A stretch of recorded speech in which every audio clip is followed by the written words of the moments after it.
Broadcasting from the House of Mystery somewhere in Tennessee, this is Mysterious Matters, and I am the curator of mysteries. My name is Bob Bain. And welcome back to the program, ladies and gentlemen. This evening we are welcoming on Duncan Lunan, and Duncan is joining us all the way from Troon, Scotland. But before we begin this program with Duncan, I do want to say that this introduction is being recorded separately from the actual live interview that I did with Duncan.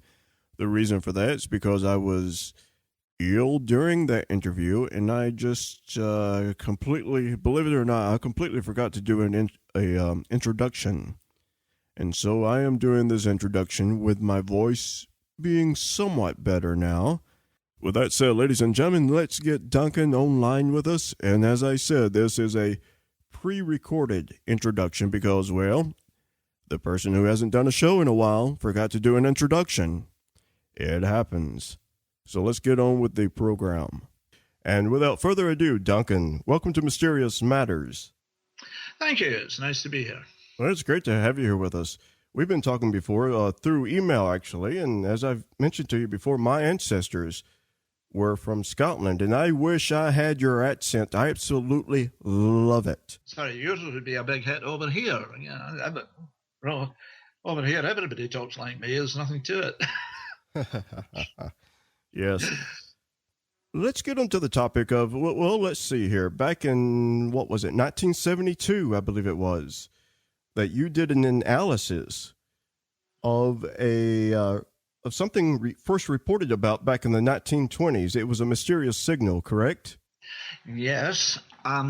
Specifically, the signal was not in itself mysterious, because what was happening was that signals being transmitted from Earth started to be returned from some nearby source in space. It was just assumed at the time to be a natural phenomenon, and it wasn't until 1959 that Professor Ron Bracewell at Stanford suggested this might have been the attempt of a probe from another civilization to attract our attention. That was what I got interested in. All the way back in 1959, somebody was brave enough to say it could be a probe from a more advanced civilization. This was immediately in the wake of when Frank Drake at the Green Bank Observatory attempted Project Ozma, listening to a couple of nearby stars for signals from other civilizations, because he reckoned that they were about the right distance that signals generated during the Second World War might have reached them and attracted attention and been returned. And this caused a whole wave of publication of theoretical studies on interstellar communication. And Bracewell was the one who said, listening for long distance radio signals may not be the way to go. The most effective way to attract attention would be to send out exploratory probes, which would find Earth-like worlds and listen for signals being generated, beam them back to the planet of origin in order to attract attention and hopefully open communication on behalf of their senders. And he went on to this almost throwaway remark: it would be like the long-delayed echoes heard in the 1920s and never explained. And the late John McVeigh, who was a chemist at the ICI chemical plant near here, and had written several books on interstellar communication by that time. That time being 1967, when he first drew my attention to this. He said, you ought to look into this. And eventually I did. Something very interesting came up when I did. I looked up the original papers that were published in Nature back in the late 1920s. And the interesting thing was, what was going on at the time was Marconi's initial experiments in transatlantic radio communication had got people very interested in the idea of round the world signalling. They discovered that on some frequencies, signals were bouncing off charged layers in the upper atmosphere, could be heard over much greater distances than they otherwise would be. And Philips at Eindhoven set up an experimental program in which they were putting out the Morse letter S as a signal at intervals of a few seconds, and asking people all around the world to listen out for echoes of these signals and let them know that this was happening. And an engineer, a telephone engineer called Hals, living in Oslo, started picking up echoes, but they weren't the round the world 1/7 of a second delay echoes that he was listening for. They were coming back with a delay of 3 seconds. And he realized that this was the signal path from the Earth to the orbit of the Moon. His first thought was that they were bouncing off the Moon itself. And it didn't take very long to establish that that wasn't the case. The Moon has a very poor reflector of radio waves, and nobody succeeded in bouncing signals off it until 1947, but that's not relevant to the thing. The point was that the timing was all wrong for these echoes to be coming from the Moon.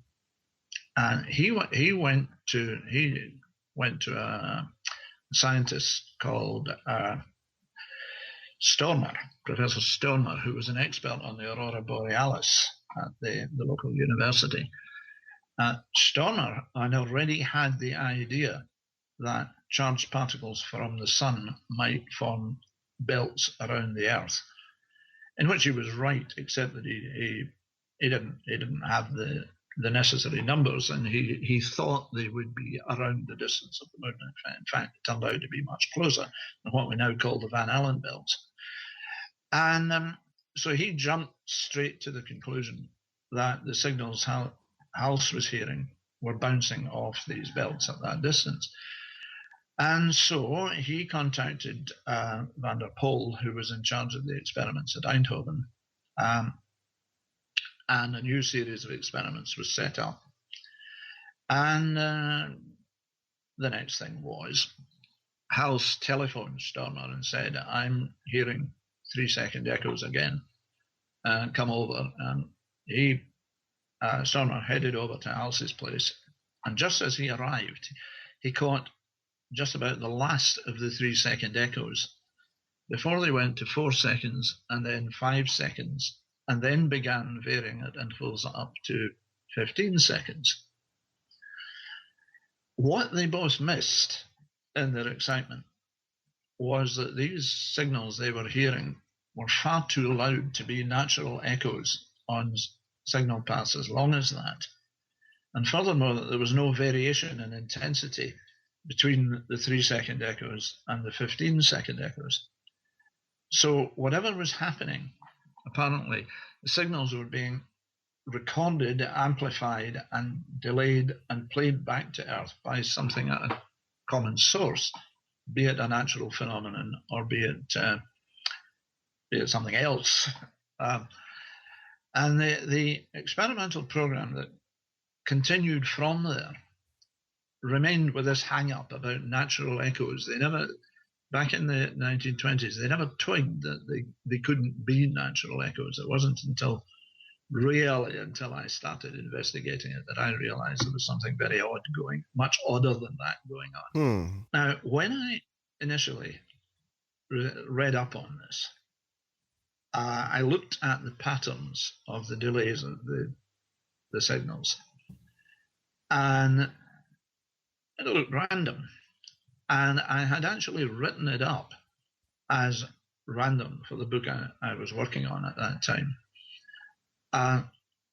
But something kept bugging me, and eventually it was this bit about the intensities that I twigged. And I thought, now, wait a minute, there's more to this. I reread Bracewell's papers, and he had said at the end of one of them, should we detect an effect like this and respond, Should we be surprised if the next image is a television image of a constellation? Wow. Well, of course, they didn't have television in the 1920s, and at that point, I had this moment of insight. I thought, the stars that spaced at random in the sky, so a set of star map coordinates encoded into this system would appear as a random series of numbers. So, with no expectation of finding anything, I had a couple of tries at graphing delay time against sequence. I suddenly found myself looking at what appeared to be a recognizable image of a constellation, with one star picked out, the constellation of Boötes, the herdsman, with the star Epsilon Boötes picked out. I was sitting on a train at the time with a little diagram I'd drawn in the corner of a page of my notebook, and I just looked at it and went, that looks more like an intelligence signal. In fact, it looks familiar, and I know what that is. And I just went into this cascade of, we are not alone in the universe. Interstellar travel is possible. Interstellar communication is possible. Logic is universal. And the people in the train compartment were all looking at me. They could see the look on my face. And I thought, shall I tell them? No, they'll pull the communication cord, they'll stop the train. So I just sat there looking at it in wonder. And I got home, and the first thing I did was look up the characteristics of the star. And the thing about Epsilon Boötes was, and I immediately recognized it was an orange giant star. It had left the main sequence, its stable lifetime was over. Now, something that had been very much discussed in the various papers being published in the wake of Project Ozma was what would motivate a civilization to commit the resources to interstellar communication. And I suddenly thought, I'm looking at the answer to that. Sending a message that says our home is an orange giant star is like calling the fire brigade and shouting, my house is on fire. The message is an appeal. The statement is an appeal. But they would be assuming, as people had assumed in the Project Ozma and the rest, that we would be at the very beginning of this level of technology. They would be much more advanced. They'd be assuming that anybody they contacted would be more advanced still. And yet they were making this appeal. And on the other hand, it must have occurred to them that a less advanced civilization like ours might pick up these signals. But they had chosen not to conceal their problem. They weren't trying to invade us or take us over. They were still phrasing it as an appeal, if you will. So morality as well as logic would be universal. You can imagine the state of mind I was in by this point. Mm-hmm. Took me 2 years to come down from it. I can imagine. Yeah, and wonderful as it all appeared to be, in the end, it didn't check out. I went on to attempt a translation of all of the 1920s records I could locate. And I submitted this to the British Interplanetary Society, who published it, or at least part of it, in their magazine Spaceflight, and got me to lecture to large public audience in Caxton Hall in London in the mid-1973. And yeah, it was like a 9 days wonder. Well, it lasted longer than that. It was a very exciting time. But in the end, it turned out to be wrong. That was one aspect of it. The other aspect of it was that due to the most extraordinary chain of circumstances, the story syndicated by the Daily Mail across the United States was full of errors, because it's too long a story to explain why it was full of errors, but it was. Among many mistakes, it said that I was the professor of astronomy at Glasgow University, and it got most of the rest of it wrong as well. And that false story has continued to haunt me to this day.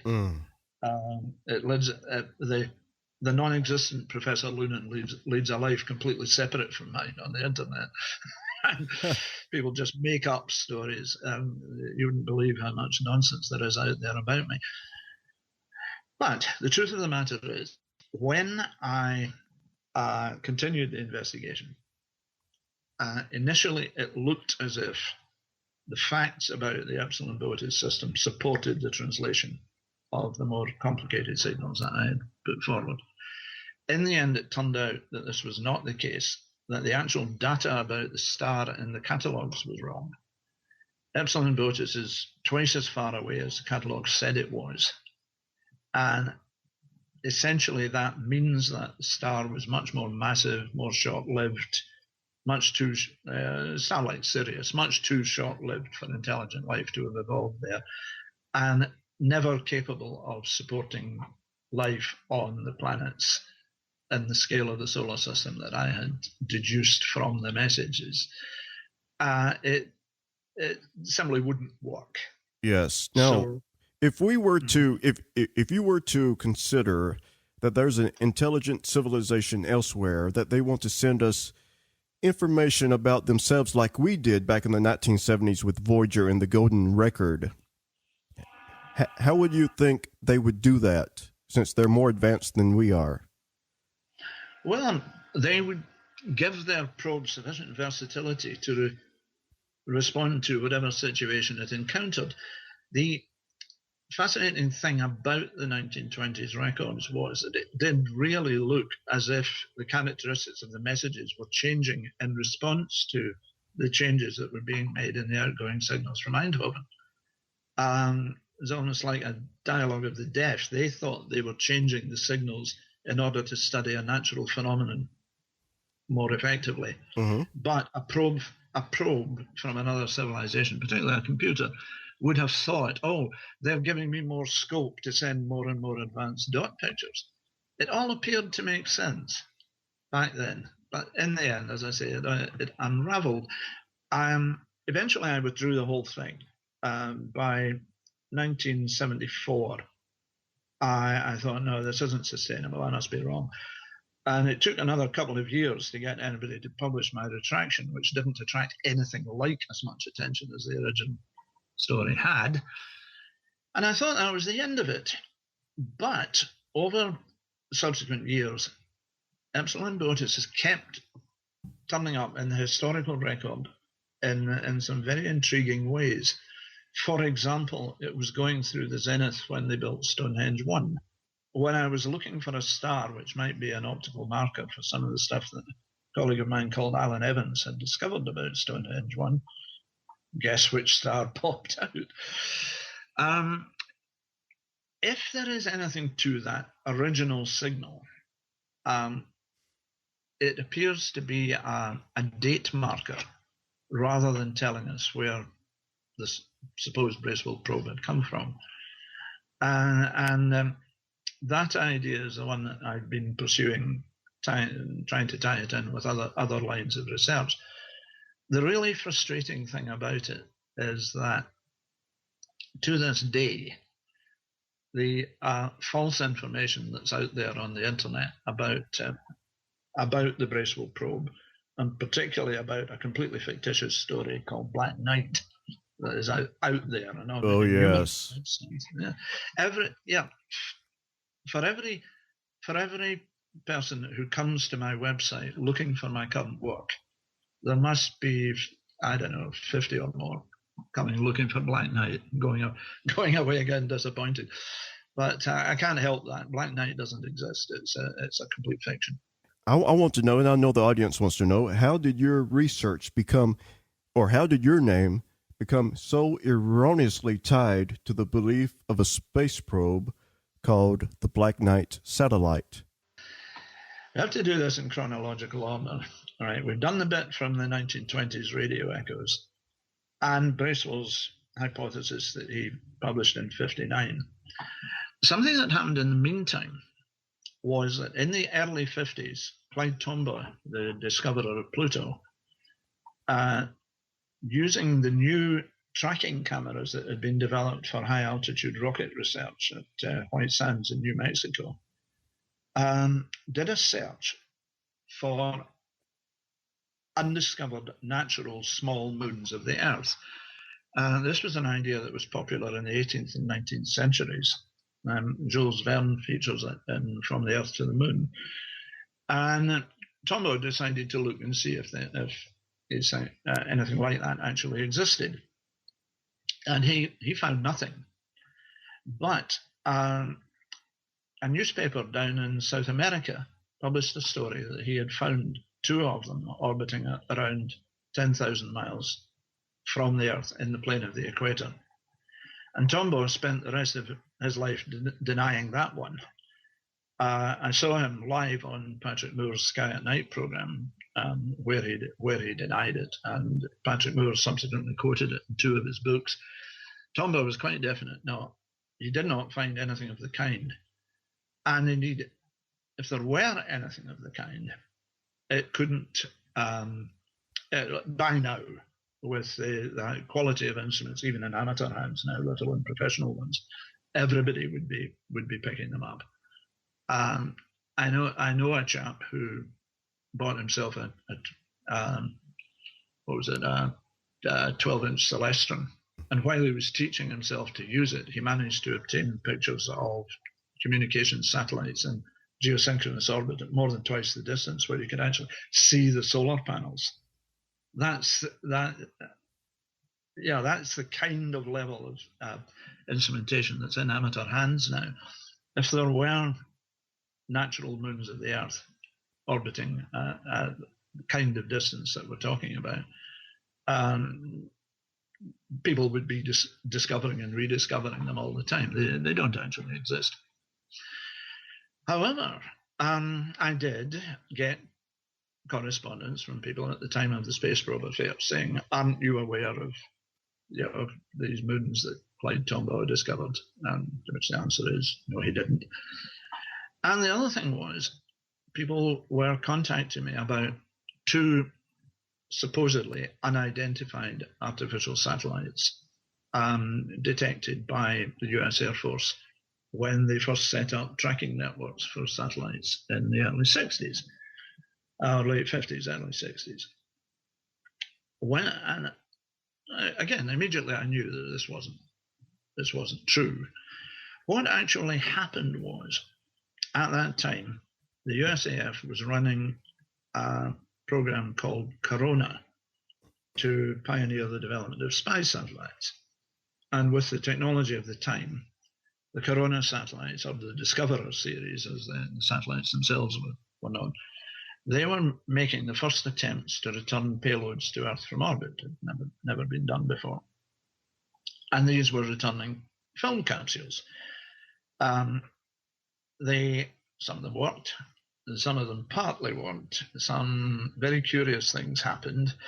One came down off Spitsbergen, which was nowhere near where it was supposed to be, and there was a race between the US and Russian navies to recover it, which inspired Alistair MacLean's novelisation Zebra and the subsequent film. And there was another one that was lost in the Pacific and recovered eventually by the submersible Trieste-2, but it turned out that the capsule was crushed and the film was of no value. But a couple of them simply failed to return to Earth. And they were then detected by radar.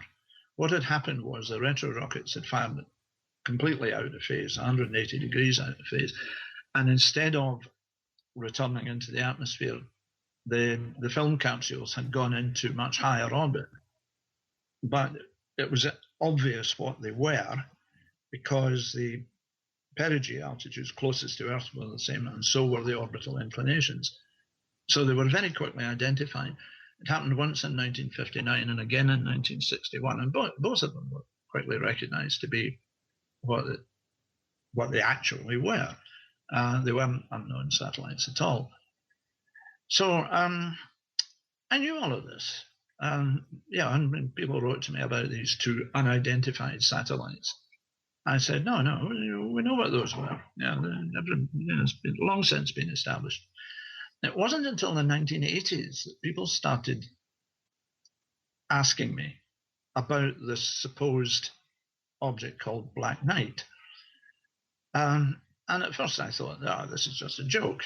The only Black Knight I'd ever heard of was a British experimental rocket, which was built by de Havilland and Rolls-Royce as initially to test warheads for Britain's Blue Streak missile, but it was also used for upper atmosphere research.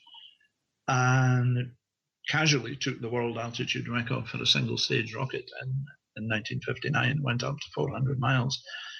And eventually a derivative of it called Black Arrow launched Britain's one and only independent satellite in 1970. Now, the thing about that is Britain's missile projects back in those days were, the project names were color-coded. So air-to-air missiles all had code names beginning with red, like Red Duster and Red Shoes, which became the Firestreak and the Fireflash. And the naval ones all had names, or the ballistic ones all had names beginning with blue, like Blue Water, which was a ship-to-ship weapon, and Blue Streak, which was an intermediate range ballistic missile, intended also to be a satellite launcher. And the Black Knight was a research vehicle. That was the name given to Black was the prefix given to research vehicles. And then, so that was it. And I said, well, no, Black Knight's not got anything to do with this. But nevertheless, somewhere along the line, somebody has shoehorned together the idea of the Bracewell probe in the orbit of the moon, which was where whatever was generating the long-delayed echoes turned out to be, at the distance of the moon, but not in orbit round the moon, as it wrongly says on my Wikipedia page, which they won't allow me to correct. But at the distance of the moon, equidistant from the Earth and Moon, was where that was supposed to be. You've got the Tombo satellites in the equatorial plane, which is at a considerably different angle from the orbit of the moon, and much closer to us, supposedly at 10,000 miles. You've got these two lost Discoverer payloads, which were in highly elliptical orbits going up to about 1,000 miles. And to that, for good measure, people have added supposed voices heard by Gordon Cooper on his Project Mercury flight, which I cannot find in any official record of it.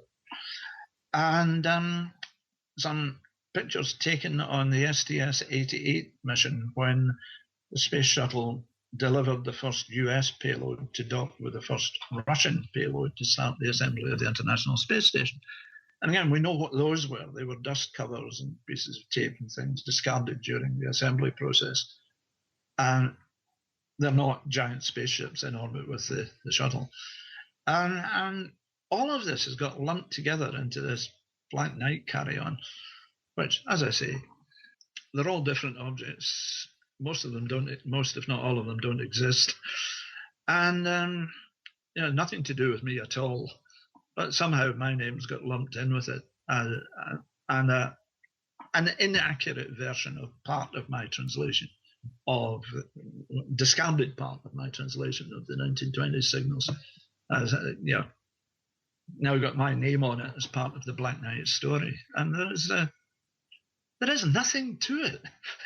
That's the way it works. That's the way it works. Yeah. You can put out research and conspiracy theories. Not that there's anything wrong with people speculating on certain things. Oh, sure. I do it all the time. Yeah, but it can come back and bite somebody on the rear end, such as yourself, someone that tries to separate themselves from just pure BS. This, absolutely. If it was accurate, I'm sure you would take all the credit in the world for it. Oh, certainly. Yeah. But, it's like G.K. Chesterton's story, The Blast of the Book. There's a bit where Father Brown is trying to explain to somebody that the supposedly supernatural events going on have all been fabricated to cover up a genuine murder. And he says the hardest thing to convince a believer of is that nothing plus nothing plus nothing equals nothing. And that's Black Knight. Sorry about that, anyone out there who believes in it, but that's the way it is. Yes, we're sorry to burst your bubble. Now, are you opposed to altogether that there might be unknown intelligent civilization sent probes or satellites or something that's within our space that might be invisible to us? Are you opposed to that belief? I don't think there's anything here right now.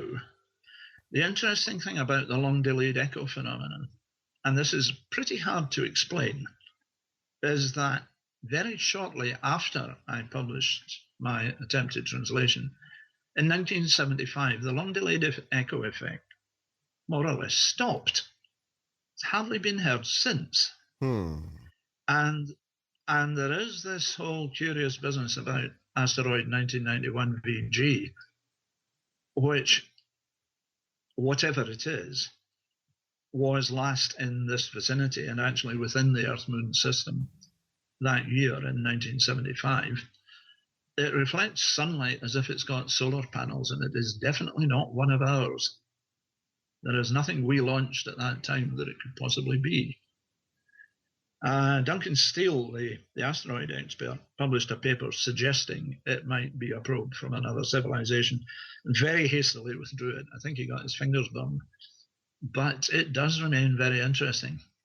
And even more interestingly, if the Space Launch System first test had taken place last year as intended,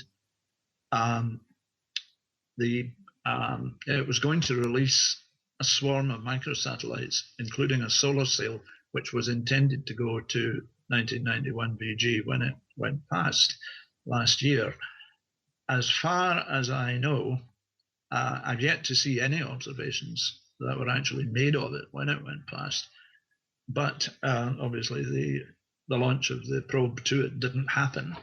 And whether it you'll probably have to wait another 20 years now. It's a bit frustrating, but there you go. I shall be in my 90s, but I shall look out for it with interest. Yes. Now, I cannot pronounce this. Whatever it is. A cigar. The cigar-shaped asteroid.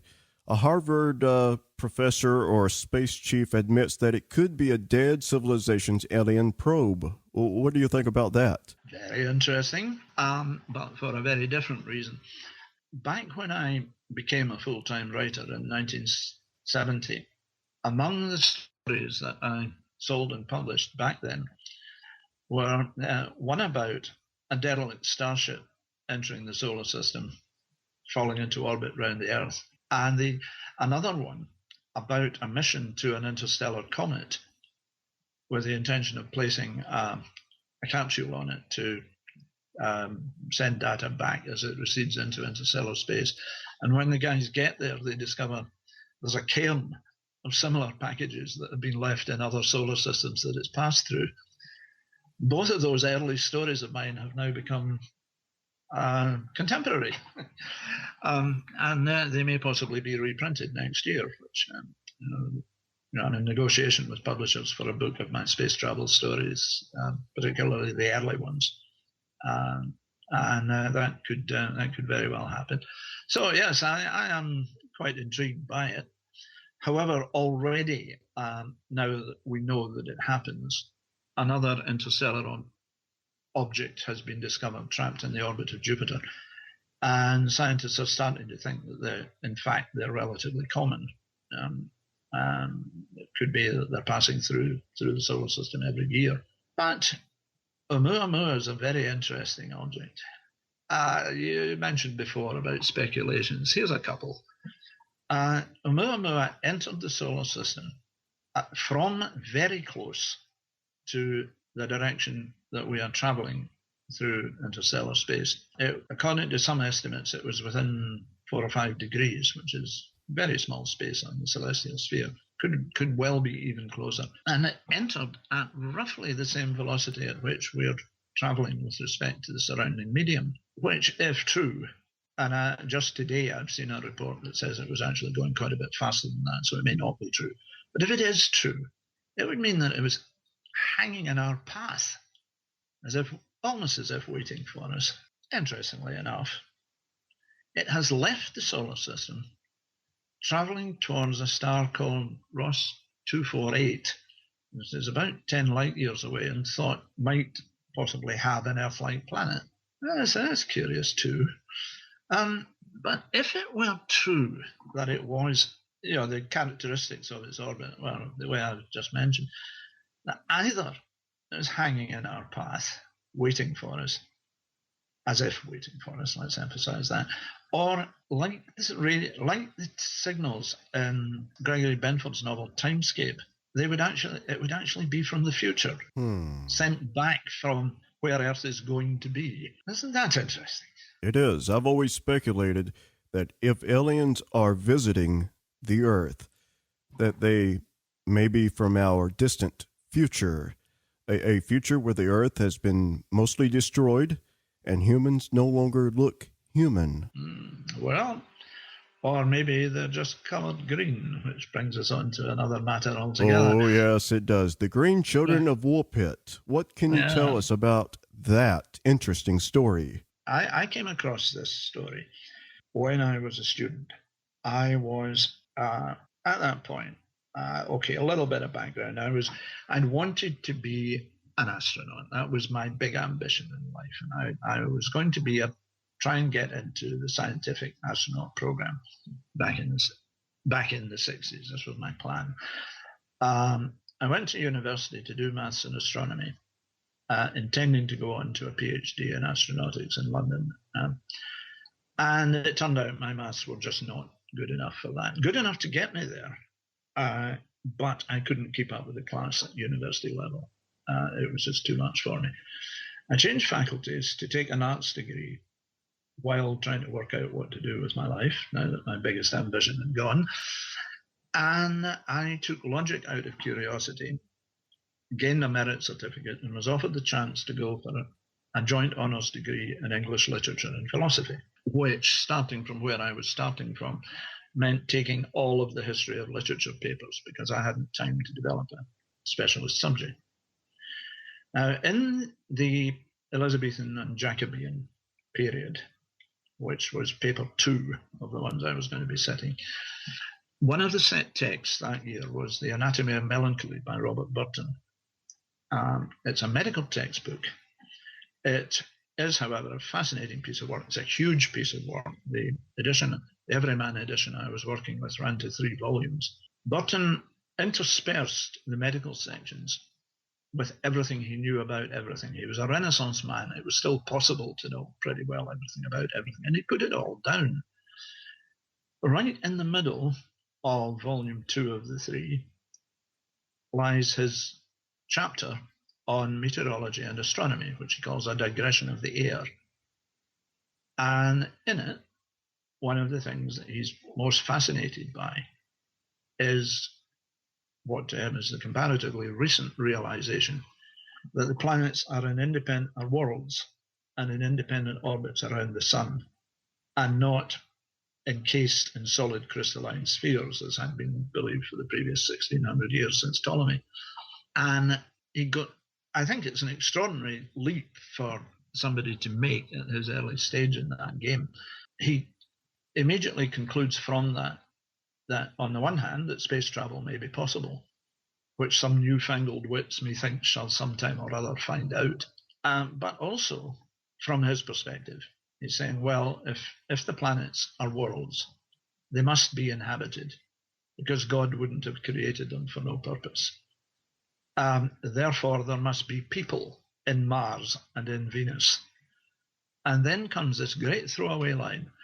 It may be that those green children that fell from the sky, which Nubrigensis writes of in his time, came from thence. And I hit this, and I thought, good grief, little green men. And in the early 17th century, I highlighted it with a couple of exclamation marks and read on. And it wasn't for quite some time afterwards I went back to it. But turns out Newbregensis was William of Newbury, who is regarded as a reliable 12th century source. And the same story is told by Ralph of Coggeshall, who's also regarded as a reliable historian. But the most fascinating thing about it on this level is that they weren't in direct touch. One was in the north of England and the other was in the south. There's no evidence they ever communicated. And in fact, they tell the story from quite different viewpoints and with different vocabularies, which you don't get normally in medieval chronicles. If they have a wonderful story, one chronicle copies from another and might add or subtract details, but you can tell because the wording's the same that they're all copying one another. Could they have both witnessed the same event, or would this be separate events with different children? Oh no, very definitely the same event. But William of Newbury interviewed witnesses to the children's arrival, and he was trying to disprove the story. He saw himself as a ghostbuster. He was concerned that too many miracles were being credited, and it was the passage to the tourist trade of those days to get yourself on the pilgrim route. But he reckoned there was too much credulity, too many stories were being believed, and he set out to try and disprove the majority of them. He couldn't disprove this one, although he tried. And he said, my biggest problem with this is I don't understand it. He said, a miracle is supposed to illustrate some point of scripture, and I can't see the point. But I have interviewed so many witnesses, and witnesses of such quality, that I am convinced that this actually happened, and it's not for me to question God's purpose. So he says, let each man say of this what he will, but it does not grieve me to have set down this most strange and wonderful event. Ralph of Coggeshall was coming from a completely different direction. He knew the family with whom the girl who survived, the children were but a girl and a boy, and the girl survived, the boy died, the girl lived into adulthood and was living with the family that Ralph of Coggeshall was in touch with at the time he wrote his account down. So you're coming from completely different directions on it, and yet virtually all of the facts are the same, and the ones that aren't are significant. But the thing was, at a date which William of Newbury puts in the reign of King Stephen, and Ralph of Coggeshall, by implication, puts in this subsequent reign of Henry II, two very strange children came out of an ancient earthwork at a village called Woolpit, 8 miles east of Bury St Edmunds, on what is now the M4 motorway. And they wore clothing of a colour and material never seen before, spoke a language that nobody recognised, and were coloured green all over. Now, a lot of people in modern times have tried to explain this in terms of, they were just from 2 or 3 villages away, and people were so isolated then they couldn't understand one another. It doesn't add up. I mentioned the pilgrim trade. Bury St Edmunds at that time, Woolpit was then on the pilgrim route from the coast to Bury St Edmunds, and that was the major pilgrim route in England until the shrine of Thomas a Becket was established some years later at Canterbury. So pilgrims would have been passing through the village of Woolpit all the time. It was an aspiring market town. It was on the make. The villagers would have been able to offer people a bed for the night and a meal and a drink and pretty well any language in Europe, I would imagine. And they certainly would have seen just about every imaginable variety of medieval clothing passing through. If they didn't recognize either the clothing or the language, that is highly significant. Do we have an account of what the clothing looked like? No. Just colour and material never seen before. You start thinking shell suits and who knows what, but there is no account. But the crucial thing was that they were coloured green all over. And initially they seemed to have been roughly treated. It wasn't. It was quickly found out that they were green all over. And in that state, they were put on public exhibition for the benefit of the passing tourists. And it was some time before it occurred to anybody that they might need to eat. But when they were offered food, they wouldn't accept it. Somewhere around this point, common sense kicked in.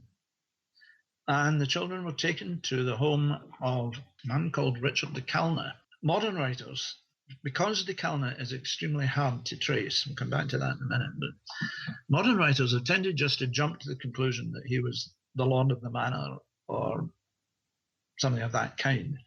And because Ralph describes him as a sort of knight, they've assumed that he was probably a fairly poor, a sword for hire, essentially, a masterless knight.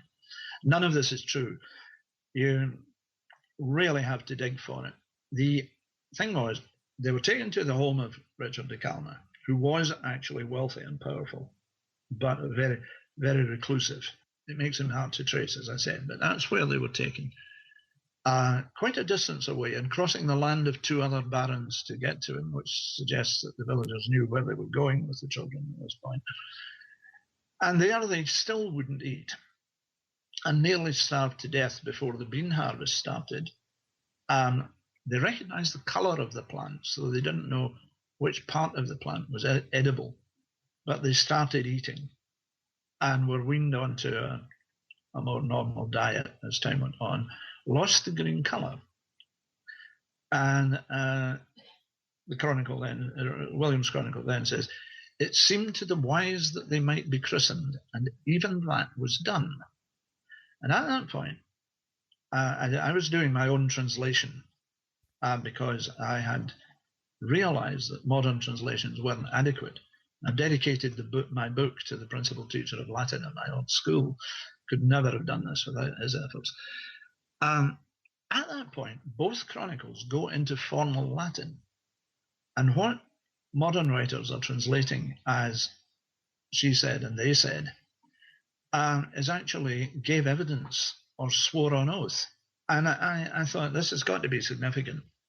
I rang a friend of mine who had a diploma in theology from the Roman Catholic College of Cardinals and said to him, do you know what that's about?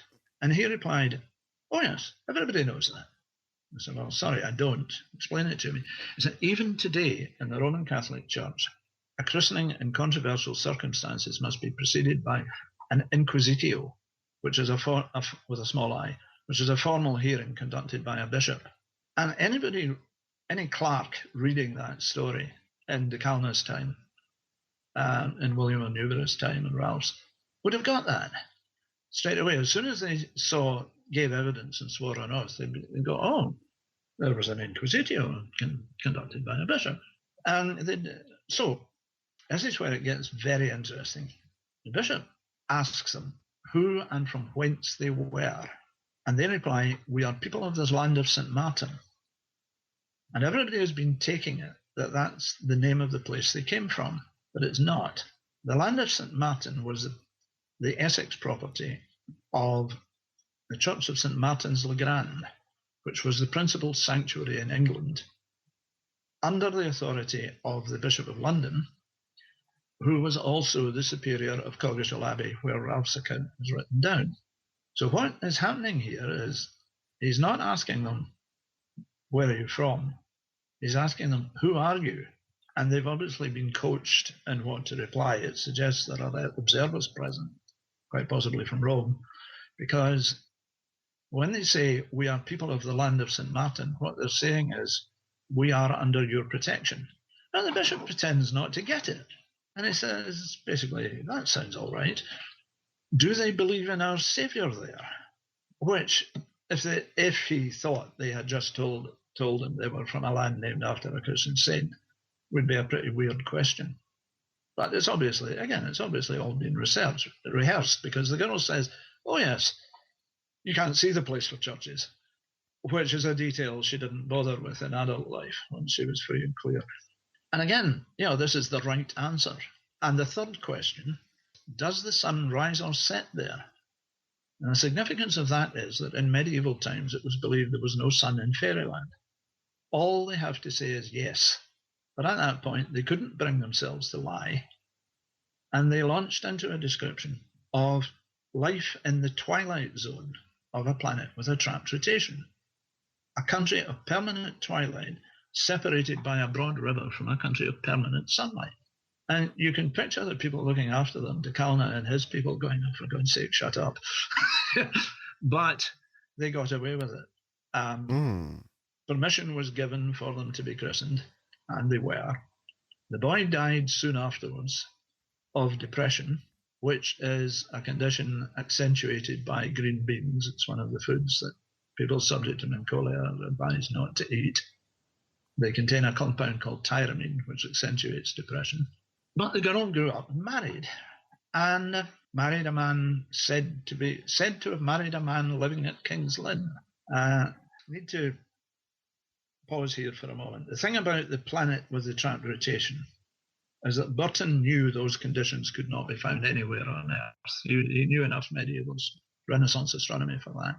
That was why he suggested that the children had come from Mars or Venus, even although they came out of a hole in the ground. He knew they were describing life on another world.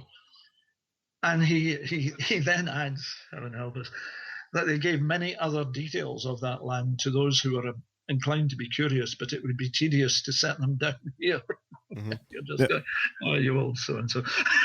Where are your notebooks? I've got to ask you, this happened about, 1100s, correct? 11, yeah.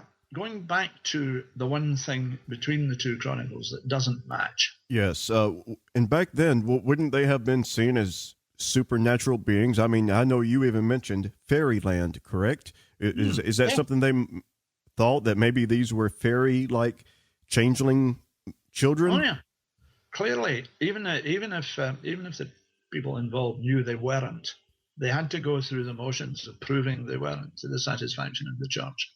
And that would be hard to prove, considering they were green, right? Yeah, well, but they weren't green by then. They were, as I say, they were unquestionably human. The girl married and had 2 children. Whose descendants I have traced to the present, by the way. But the thing is, yes, that was the big danger. That if the bishop had found against them, then they would not have had souls. They'd be some kind of productions of the devil, and they would have been burned. Wow. Yeah, I have traced the girl in the historical record, and they christened her Agnes, the girl they couldn't burn.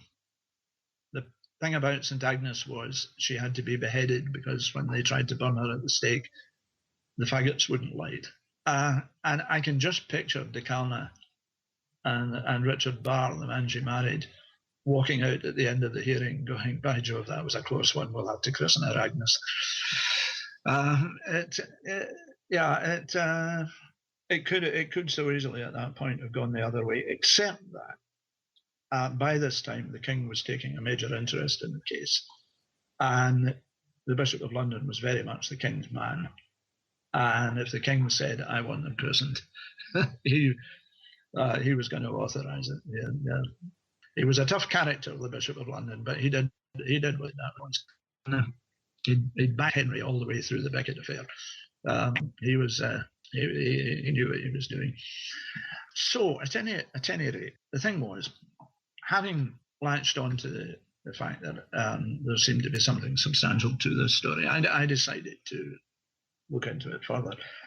I was covering a conference in London on what became the Rosetta space probe mission recently ended. And I was covering that for the Glasgow Herald. And at the end of that, I went up to Bury St Edmunds to do some intending to go. Well, I went out to Woolpit thinking I would just get some local colour for an article. But beforehand, I got together with a history graduate friend of mine, and we worked out a list of questions. So I was made very welcome in Woolpit. The National Geographic documentary on this makes out that I get a hostile reception, but it wasn't like that at all. I was made very welcome. They opened up the local history museum for me out of season, that kind of thing. But in reply to my questions, they kept saying, you have to go to the county records office for that sort of thing. And so I did. And I joined the County Archives Research Network. And they referred me in those days to the card index and the filing cabinet. And this was where I started to find out the facts about Richard de Calna, who he was, what he was, and it changed the whole perspective of the story. And now we're back from the break with Duncan Lunan, and we are discussing the Green Children of Woolpit. And you know, Duncan, one thing that I remember from reading a book, and it was really interesting, is that the children, they started to hear what they thought were bells. And the next thing that they knew, they were in a strange land. That kind of reminds me of the television series on Stars of what's it called, Outlander, which also takes place in Scotland. Mm-hmm. At magical rocks, whatever it is. There's a magical rock, almost like Stonehenge, and they will ring out, and if you touch it, you will be transported to a distant past in Scotland. Is that something that you might consider, that what they were hearing was something of a time travel type of, I don't know, an anomaly, natural anomaly that transported them to Woolpit? Let's look at that. This aspect of it is one of its most intriguing aspects, because it's one of the very few differences between the two accounts, between Ralph's and William's. In the hearing, the children are asked how they came to be in suddenly appearing in Woolpit, in this ancient earthwork. And they reply, well, we don't know, but what we can tell you is that we were out with our father's livestock on a certain day. It happened because we were out with our father's livestock on a certain day. The Latin word quia, because, is causative. It means they're saying it's got to be read with the certain day bit. This would not have happened to them if they hadn't been out that day. They shouldn't have been. At that point, in Ralph's account, they spin a yarn, or the girl spins a yarn. This is an adult life, about wandering through a network of caves and following the sound of bells and coming out at Woolpit. Well, Woolpit stands on Pleistocene clay. The water table is only a few feet below the surface, and in medieval times, buildings didn't have foundations. They were built on rafts. It was much more marshy then than it is now. There quite simply are no caves under Woolpit, then or now. It's not geologically possible. However, in the hearing, the answer was quite different. Because we were out with our father's livestock on a certain day, we heard a great sound of bells like the one which they now tell us is the bells of Bury St Edmunds. Bury St Edmunds Abbey at that time had just about the largest bell in England, so that people, when Mass was being sung in the Abbey, people miles away in the fields could cross themselves at the appropriate moments. But it's not the bells of Bury St Edmunds. Again, this is an allusion you get in modern translations. We heard the bells of Bury St Edmunds. No, they're very, very definite. It was a sound like the bells of Bury St Edmunds. And then suddenly, as if placed in some absence of mind, we found ourselves in the field where you were reaping. Now, fascinating thing about that is, this kid not only knows what amnesia is, she knows she hasn't got it. Suddenly, as if placed in some absence of mind, they were instantaneously transported. So I started looking into what possibly this might relate to. And the thought that occurred to me was, if you've got a planet with a trapped rotation, turning on its axis, keeping over its year, keeping the same face always towards its sun, very possibly, like Venus, it will have no magnetic field. As far as we know, a relatively fast rotation is needed for a planetary magnetic field. Mercury's has long since frozen. It's weak, it's still there, but it's frozen. And Mars doesn't have one, possibly for other reasons. But the key thing is, it looks as if a fast rotation like the Earth is required.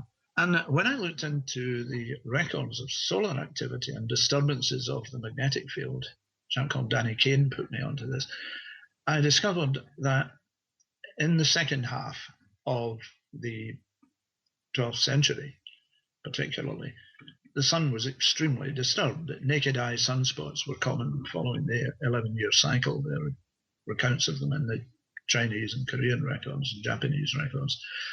And massive displays of aurora, with red aurora seen all the way down into Syria.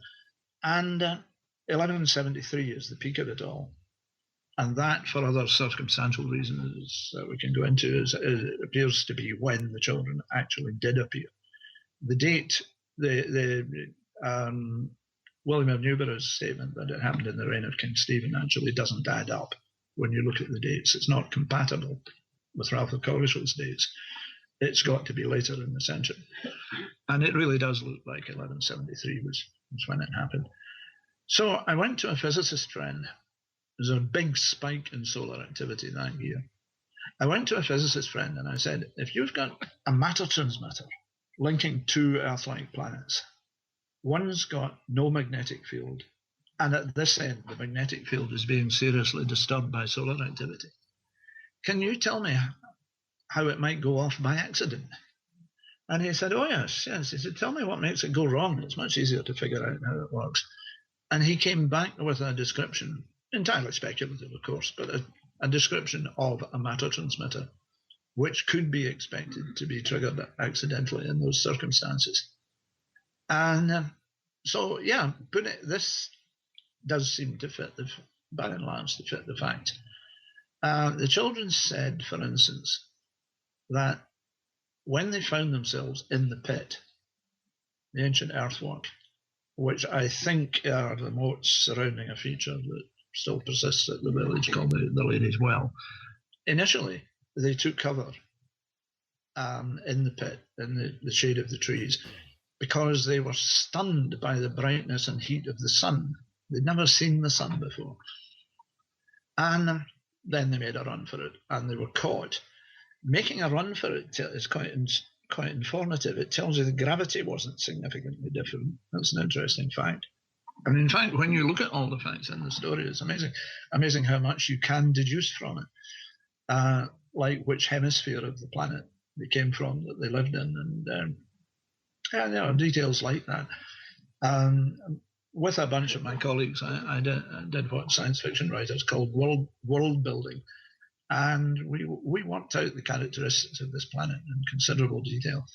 And the stuff that is being discovered now about exoplanets, particularly exoplanets of red dwarf stars and slightly larger ones, does suggest that we were on the right track. In fact, our model of this situation is that it was artificially created, probably a crater chain on the terminator of this planet that had been terraformed and made habitable, and that there were still links with Earth. This is where we come to the thing where what we are essentially looking at is abductions for experimental purposes, with the knowledge, if not the connivance, of at least some of the terrestrial authorities, which is going to bring us back to who de Calma was, where he fits into the picture. But it really looks like the X-Files in the 12th century. That's what we seem to be dealing with. I can scarcely believe it, but that's what it does really look like. And other categories of explanation just don't work. When the National Geographic documentary was being filmed, they shot a number of interviews with skeptics who had other explanations, and they didn't use them. But at the end of it all, the producer said to me, I'm not saying you're right, but what strikes me is that you're the only one who's trying to explain the whole story. All these other people are coming up with explanations for a bit of it and saying, and then we can discard the rest. But if you put them all together, you'd have to discard everything. She said, the explanation you've got, wild as it seems, is the only one that actually fits all the facts as given. So, are we ready to go back to talk about de Calma? I think you need to know this. Sure. Okay. Like I said, Richard de Calma is very hard to trace, and most modern writers have been getting him all wrong. Particularly, they've been assuming he was a lot younger than he actually was. There was a cousin of mine who did some research in Norfolk that actually found the link to him, and it turns out to be well before the time of this incident. At that time, the age of majority was 14. De Calma appears in the record for the first time in 1130, which means the latest he was born was 1116. But that is nearly 60 years before the appearance of the Green Children, if I've got that right. He was the youngest son of a very prominent family of churchmen. That was even more difficult to find because the bishops of the time are normally referred to just by their Christian name and the name of their see. So you've got Nigel of Ely and Everard of Norwich and so on. And you really have to dig deeply into the church records to discover that they were all surnamed de Calne. It turns out that Richard de Calne's grandfather was chaplain to William the Conqueror. His great uncle was the Bishop of Salisbury and regent of England under Henry I and Chancellor of England. His father had his turn at Chancellor, but he became Bishop of Ely. His half-brother became Chancellor, and he was Bishop of London after the guy we were previously talking about. His uncle was the Bishop of Norwich. His cousin was Archdeacon of Leicester and subsequently became Bishop of Lincoln. This was a very powerful, very wealthy family with property all over England. They took their surname from Calne in Wiltshire, which, interestingly enough, is near Stonehenge. But the initial mystery is, how did de Calne get to be a knight at all? Because even by that time, the whole institution of knighthood had become formalized, and really you had to be the son of a knight to become a knight, unless you got a battlefield promotion. And the dates and other circumstantial evidence suggest that de Calne actually went on the Second Crusade and came back as a knight. But he wasn't just any kind of a knight. He had at least 15 and possibly 23 or more other knights in service to him, which makes him a vavasseur, intermediate between a knight and a baron. And he, again, circumstantial evidence, but it looks as if he was also an associate Knight Templar, a married brother. He couldn't be a full brother because he was a married man. But all of this explains this throwaway line of Ralph of Coggeshall's. Remember, he's writing about somebody he knew, where he says he's a sort of knight, a certain kind of knight. Yes, he was. He was special. But the most remarkable thing about him is his disappearance. There's no record of him during the Civil War between Stephen and Matilda. There's no a lot of the de Calnes were heavily involved in that on both sides, but there's no record of Richard de Calne himself. And at the end of the war, when his great uncle's financial records were restarted under Henry II, the very first entry in the very first roll reads, Richard de Calne and Richard de Hastings, the English master of the Templars, are excused all taxes in perpetuity because of their outstanding service to the crown. This is almost unheard of. People get excused a tax or several taxes. Yeah, but to be excused all taxes makes you invisible. You just effectively disappear from the records. For the rest of his life, for the next nearly 40 years, in fact, more than 40 years, de Calne appears only when he occasionally witnesses a gift to the church made by one of his family. Otherwise, there's no sign of him. He's M. He's the head of the Secret Service. And this is the guy to whom the villagers took the children, crossing the lands of two barons, more wealthy and powerful than he nominally was, to get to him. This is becoming more and more obviously not coincidental and not trivial. Now, in 1173, Henry II faced the biggest crisis of his reign. He was the most powerful king England ever had. He came very close to uniting Europe through marrying off his sons and daughters to the sons and daughters in other kingdoms. He, in 1173, in consequence of the murder of Thomas à Becket, his queen and 3 of his 4 sons rebelled against him, all of them except the future King John, who hadn't got the nerve for it. And they did this in alliance with the kings of Scotland and France which brought in Flanders, and with more than half of the barons in England, it really looked as if Henry's reign was finished. And at the point when war broke out along the boundary between Normandy and France, Henry was over there organising the defence in late July of 1173. And suddenly he disappears from the record for a fortnight. And in particular for 4 crucial days. We don't know where he went and what he did, but we do know he went to East Anglia. His expenses were met by the sheriff of, let me think, which county was it? Immediately to the west, anyway. He went to East Anglia for 4 days. And there's no record of what he did, except that he put a garrison of crack troops into the castle next to Woolpit.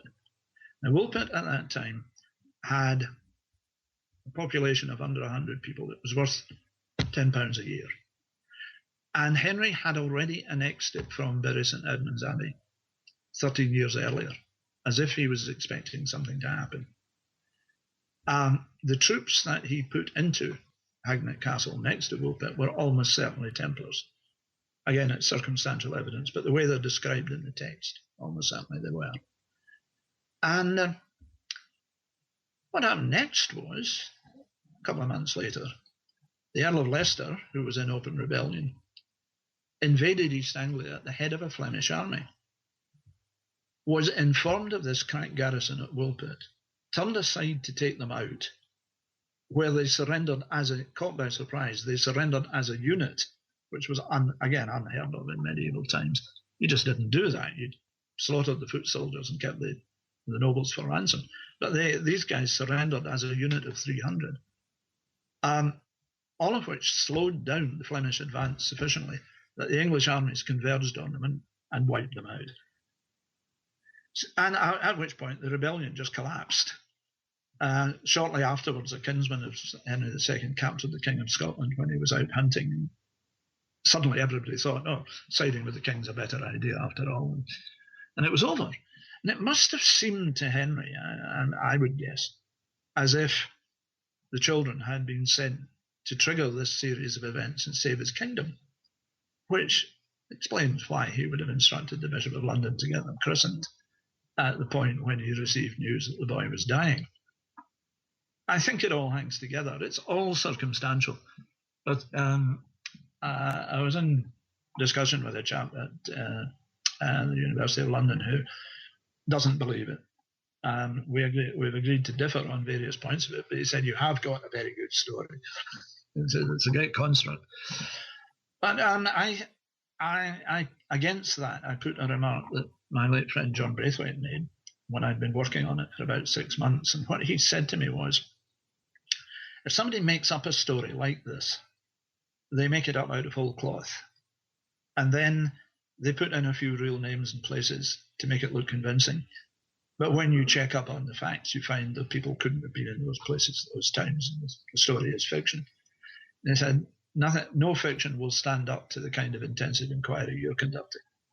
And indeed, that inquiry continued for the next 10 years and just went on clicking together. The facts add up to a story you can't prove, but it makes to my mind, a very convincing account of what actually was going on. Yes. Now, I actually have a few thoughts went through my mind, a couple. And back to their language, was this just a strange accent that they were speaking with, or was it an entirely different language altogether? So, as described, it was an entirely different language. Okay. Now, the situation in medieval England at that time was that particularly people like De Calna were effectively trilingual. De Calna would have talked to his priest in Latin. He would have talked to his equals in Norman French, and he'd have talked to his estate workers and his staff in English. early English. And the green girl would have had to become fluent in all three of those to do what she did, because one of the details Ralph gives is that he says that she continued for many years in the service of the aforesaid knight. And again, modern writers have been assuming that this was domestic service.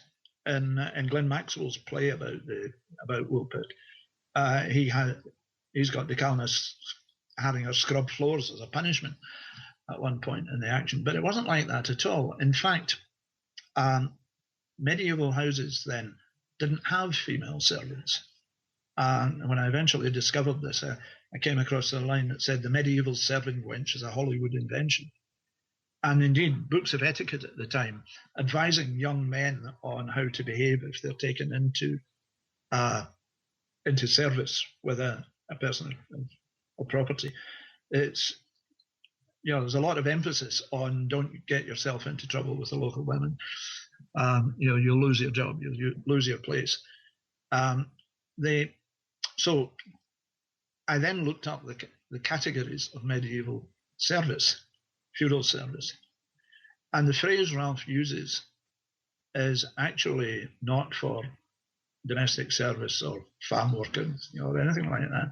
It's administrative service. What he's telling us is that she was running something for Decalna, probably at least one of his estates. So she would have needed 3 languages at that point. Mm. And the other thought she's obviously very talented. Yes, and the other thought I was having is that I know that the children came from a world that was dimly lit, and it was a little different from ours. So could it have been, I'm sure you've heard of the hollow earth theory, where there could be a civilization inside of our planet. It's not getting the light of the sun particularly, but they're getting some kind of a light from somewhere. Do you think it could be somehow involved? I don't believe a word of it. You don't? I really don't. The more we find out about the interior of the Earth, the more interesting it gets. But yeah, it's not hollow. Yes. There's nothing like that down there. Could it have been a cave civilization, you think? I don't believe it. I don't believe it. What fits the description is the planet with the trap rotation. What is particularly clear is that, if anything, this was a more advanced society than medieval England. Whatever language they spoke, and I do find that a very intriguing question. It was one that wasn't recognized, but the stuff that you get, like the bit about amnesia, for instance, it all suggests that she was able to adapt. And it's a point that's actually quite well made in Star Trek a number of times. And Spock says, it's easy for a civilized man to pretend to be a barbarian, but you can't go the other way. You can't just instantly masquerade as a civilized person if you come from a primitive society. That is true. It doesn't work.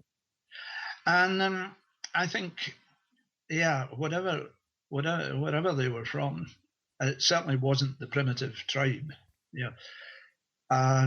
Going back to the green color thing, there's a myth about a condition called chlorosis, which supposedly turns young women green. I dug into that, and it turns out this is one of the diseases that never were. In the early days of the Industrial Revolution, this was a catch-all name for a number of conditions, including what we'd now call anorexia nervosa. Nobody actually had a patient who turned green. They all knew somebody who knew somebody who had. But of course, it's a metaphor. It's a metaphor for sexual inexperience. And some of the late 18th, early 19th medical books say quite explicitly the cure for the green sickness is marriage. But it didn't actually turn people green. Now, I do know some people have an allergic reaction to gold, which can turn their skin color green.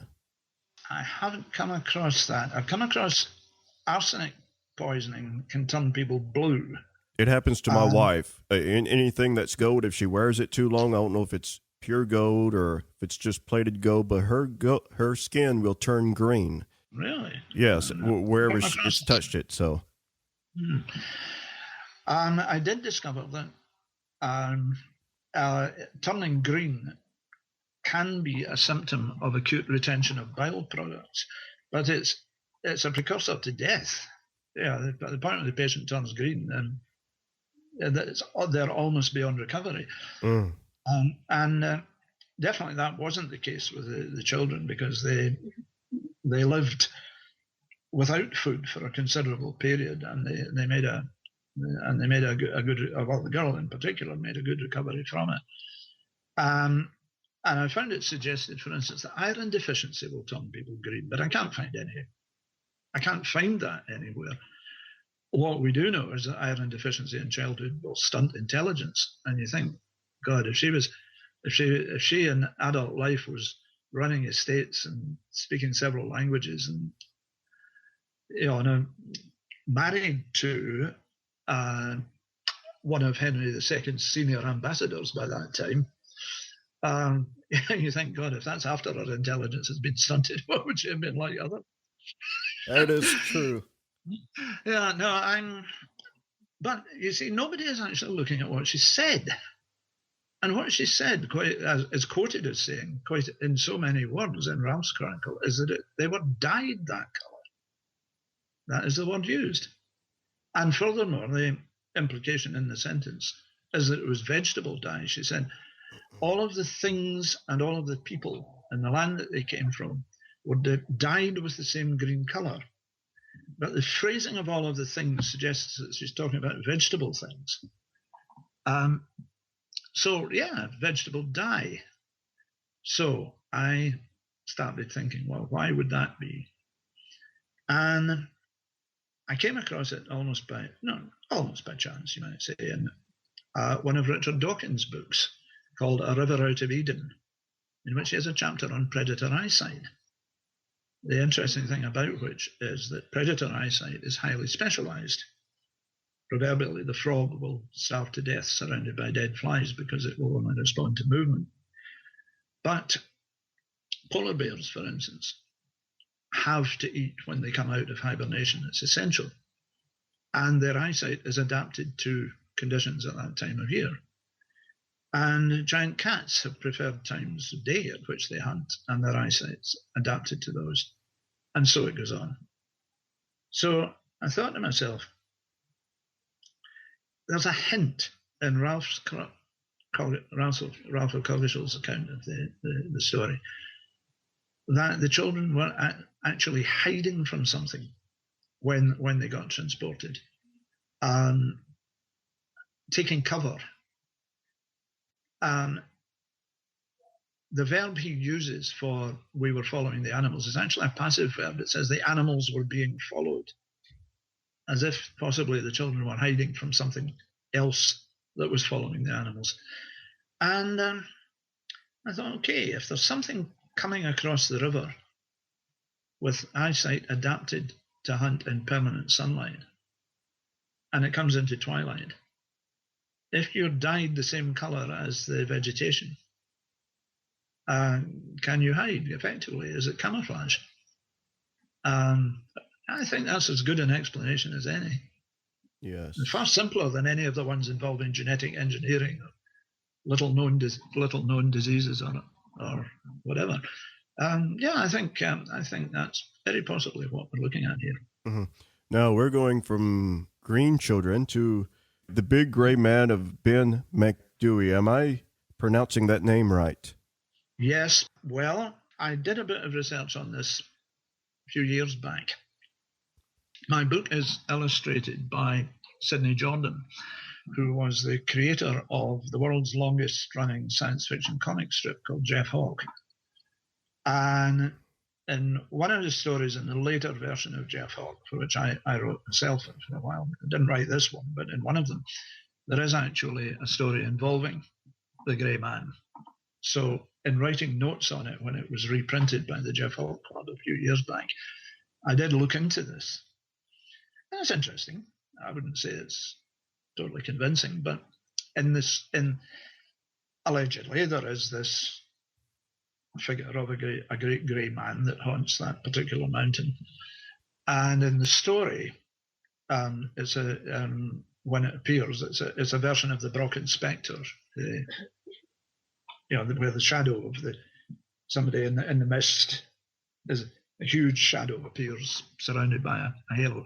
It's a bit like the glory, which can be seen sometimes from airplanes, where the shadow of the aircraft is surrounded by a glowing halo. It's a similar effect that is reported on mountains, particularly in the Alps, the Brocken Spectre.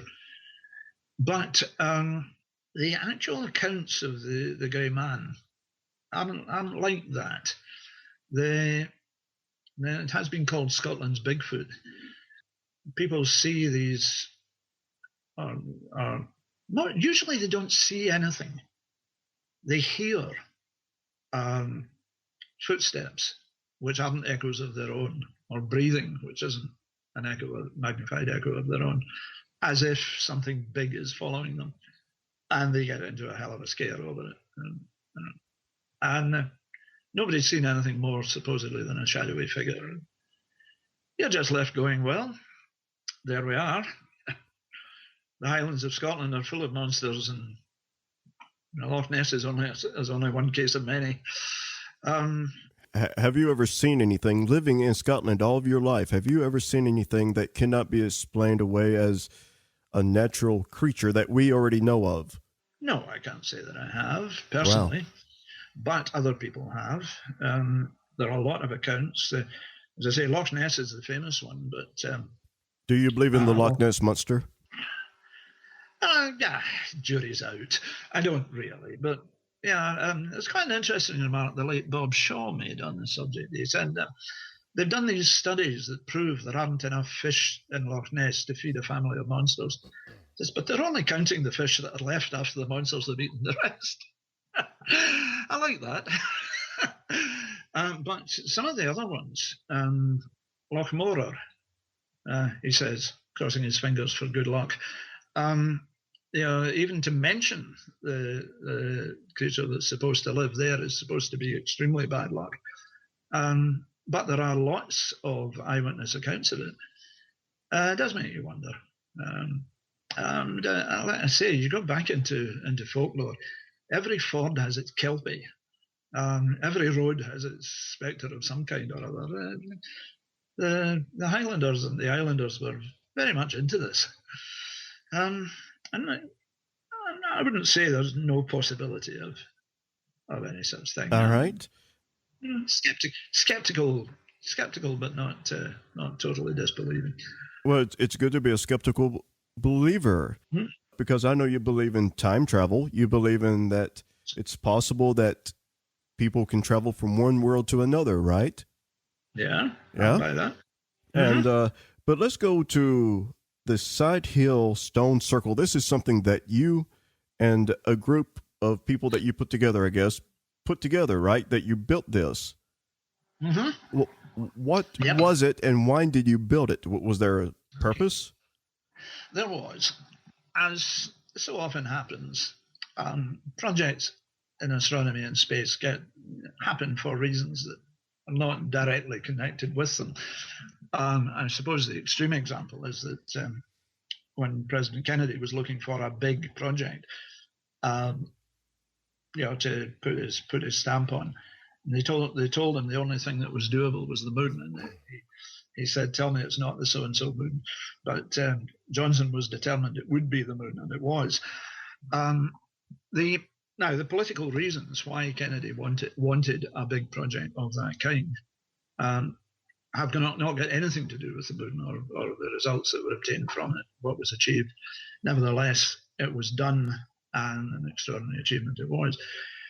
Now, in the case of the Side Hill Stone Circle, what was going on was that the Scottish National Party was running a successful campaign for getting big results for independence on the case for North Sea oil belonging to Scotland rather than to Britain as a whole.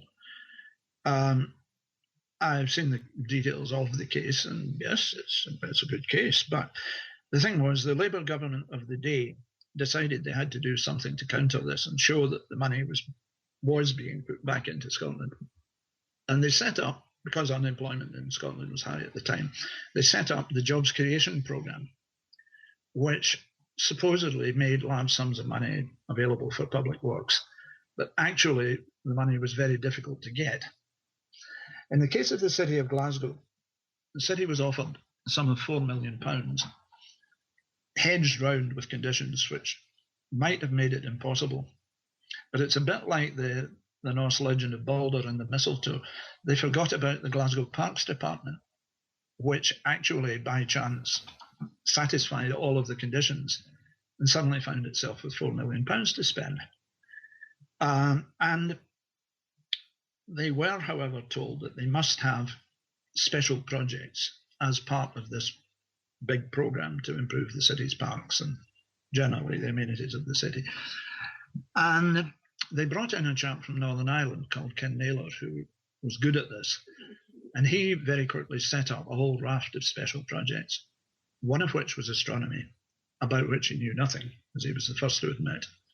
So he held a schools competition, and the winning entry was to build a copy in modern materials of an ancient site like Stonehenge or Callanish. And they couldn't get anybody to do it. They approached a friend of mine, the late Professor Roy at Glasgow University, who was an expert in ancient astronomy. And he said, I couldn't possibly do this. I'm far too busy, but I know someone who might be crazy enough, which is how he phrased it when he called me to ask if I would be interested. So I took it on. And the first thing I had to do was to convince the Manpower Services Commission and the Parks Department that a copy of an ancient site in modern times and in a different location would not work. Part of the brief was that it had to be functional as an observatory. And I said, no, it can't be done, because each ancient site is specific to its location, to its latitude, to the surrounding horizon. And anyway, the tilt of the Earth's axis is altered by half a degree, and the positions of the stars have moved due to precession of the equinoxes. What I've got to do is find a site and design something according to the ancient principles. And once I'd won that battle, which took a while, I then went for the jugular and I said, okay, now let's get rid of the modern materials and build it in stone as a tribute to the ancient builders, but also to the present day experts like Archie Roy, Ewan Mackay, and Professor Alexander Thom and his son Archie Thom, all of whom are either Glasgow-based or have been in the past, and are all connected with the university in one way or another. And let's make it a tribute to them and to the ancient builders. And I won that one. And then I had the green light to do what I did. So what I did was I found a suitable site in what was then designated to become Sighthill Park. And I was allowed to hire a team of experts, including the late John Braithwaite, whom we mentioned earlier, people who had the skills I needed to help me do this. We determined the best point in the park for the purpose, which was overlooking the M8 motorway and the city centre, down a site that was designated for a viewpoint in the new park.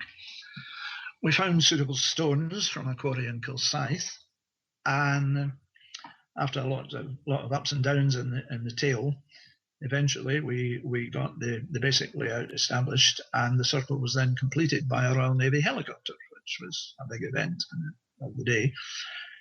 And so there it was. I had designed and built the first astronomically aligned stone circle in the British Isles for over 3,000 years. Yes, and an individual we had been speaking about, Tony M., which can be found at paranormalforum.net. He's a member there. He actually mentioned, because I read it online, where the former British Prime Minister, Margaret Thatcher, was not too pleased at all with the Navy helicopters being used. Is that true? Absolutely. She'd only just taken office. And she had got herself elected on the pledge that she would reverse unemployment, which was running high in Britain at the time. Her campaign slogan was "Labour isn't working." And she was Conservative, and she won the election on that.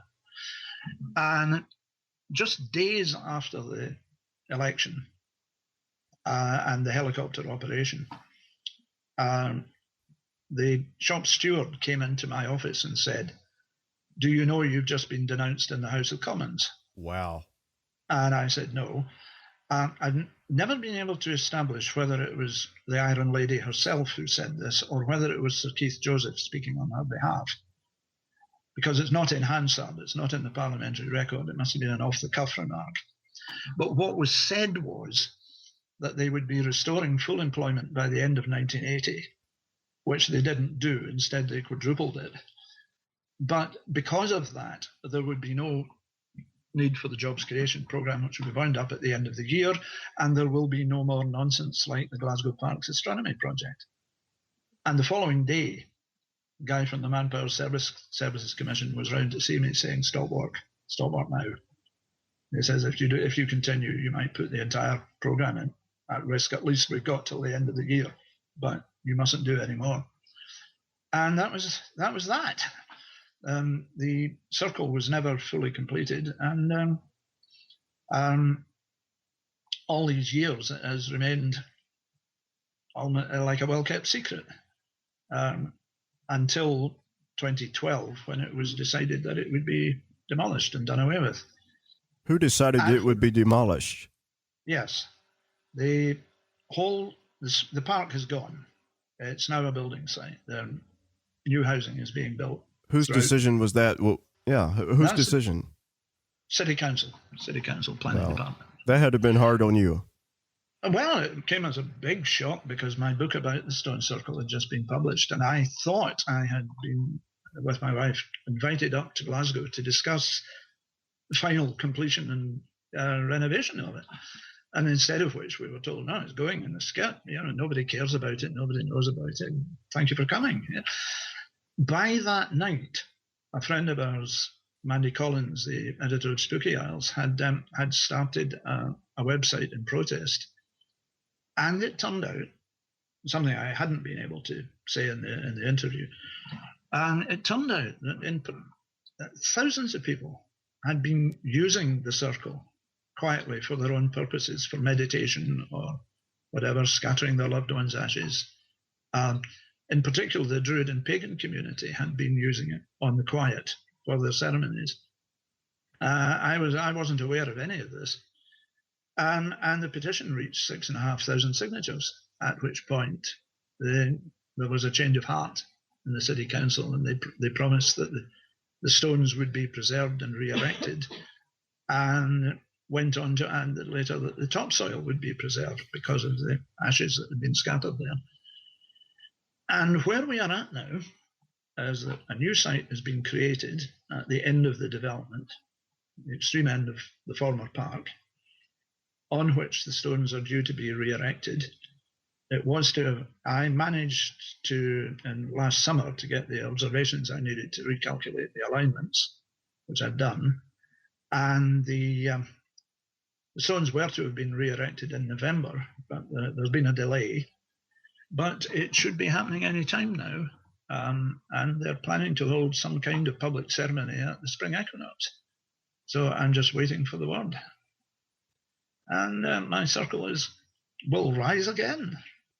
Yes, it will. And furthermore, this time it will be complete. The stones marking the equinoxes will be included. Was this supposed to be a replica of Stonehenge? No. It's. I had to design, as I said before, I had to design a new circle according to the ancient principles, but integrated with the actual landscape of Glasgow in the present day. Okay. It's quite a ticklish job, which I've now done twice. But yes, that's it. It is not a copy of anything, but all of the features in it correspond to features found at ancient sites. For example, the stones are graded from north to south, as they are at Stonehenge, and the largest stones are used to mark the lunar alignments, which Professor Tom has told us how was how it should be done. And the basic layout is a very scaled down version of the giant layout of outstations surrounding a huge standing stone in Brittany called Le Grand Menhir Brisé. What I've done is to scale it down basically from 40 miles across to 40 feet. And after I'd come up with that idea, for various practical reasons, Dr. Ed Krupp at the Griffith Observatory in Los Angeles came up with the same suggestion, which was a big help in getting the Manpower Services Commission to accept it. So yeah, that's what it is.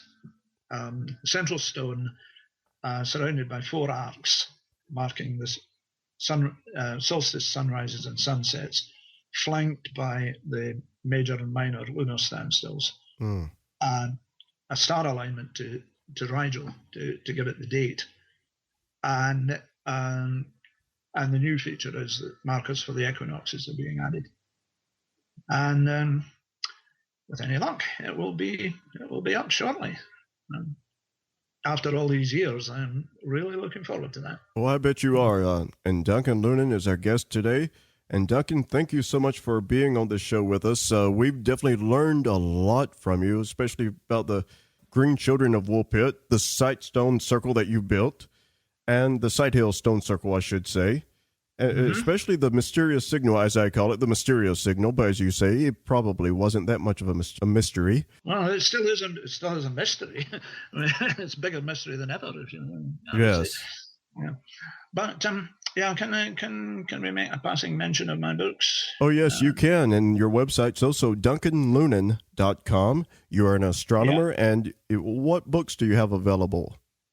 Well, I have quite a number, but the one on the Green Children is called Children from the Sky, paraphrasing Robert Burton.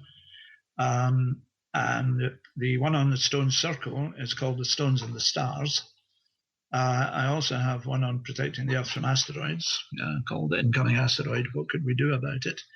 And a couple of fiction books as well, The Elements of Time and Starfield, which I edited.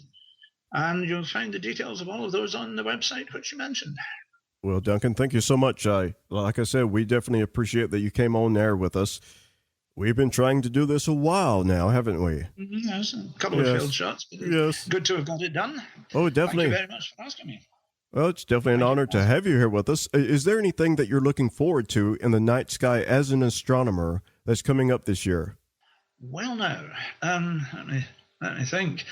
Obviously, we've got the eclipse coming up very shortly, and I'm following the various space probe missions with great interest. And so much happening at the moment with the asteroids and the outer solar system. There's a lot going on. So you're looking forward to a lot of things happening. Oh, yes, but particularly if we get the circle back up, then once the stones are cemented in place, we have to look at the equinoxes and solstices and see if I got it right. That will be that'll be an interesting moment. Oh, yes. I have no reason to think I've got it wrong, but it will be quite exciting to go up there and see it happen.